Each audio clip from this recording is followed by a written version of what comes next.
পঞ্চম শ্রেণীর তোমরা এই অঙ্কটা যদি না করতে পারো তাহলে এই অঙ্কের সমাধান আমি এই ভিডিওর মাধ্যমে করে দিয়েছি। তোমরা এখান থেকে সাটাসাট অঙ্কটা করে নিতে পারবে।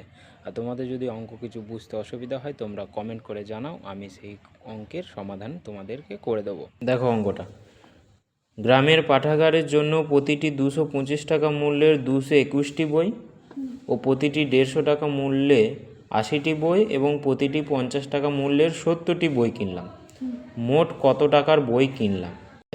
আগে টাকাগুলোকে বের করে নিতে হবে যে 225 টাকা মূল্যের 221টি বইয়ের দাম কত, তারপরে 150 টাকা মূল্যের 80টি বইয়ের দাম কত এবং 50 টাকা মূল্যের 70টি বইয়ের দাম কত। তারপর সেই দামের যোগফল করলেই আমাদের উত্তরটা বেরিয়ে যাবে।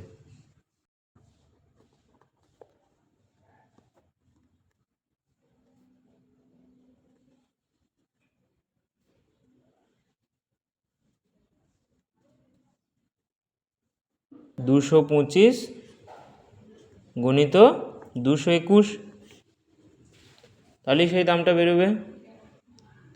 তুমি এই পাশে করে নিতেও পারো যে 225 আর 221, এটা 225 টাকা মূল্যের 221টি বইয়ের দাম বেরোলো, বুঝতে পারলে?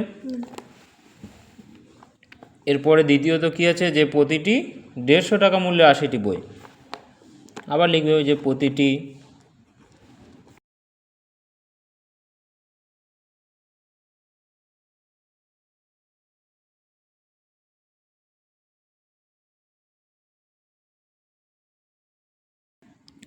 তাহলে একইভাবে লিখে দেবে যে 150 ইন্টু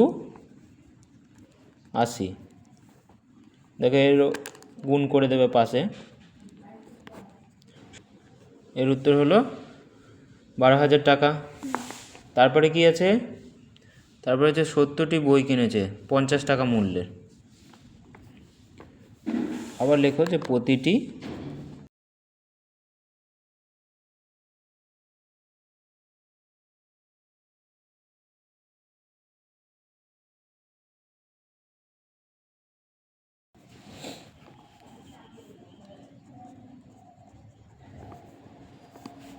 দেখো 50-এর সাথে যদি 70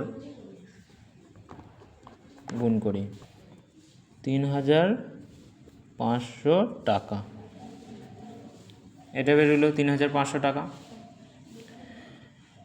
এরপরে কি বেরোচ্ছে দেখো, প্রথমের দাম বেরিয়েছে 50,725 টাকা, দ্বিতীয়ত 12,000 টাকা, তৃতীয়ত দেখো 3,500 টাকা।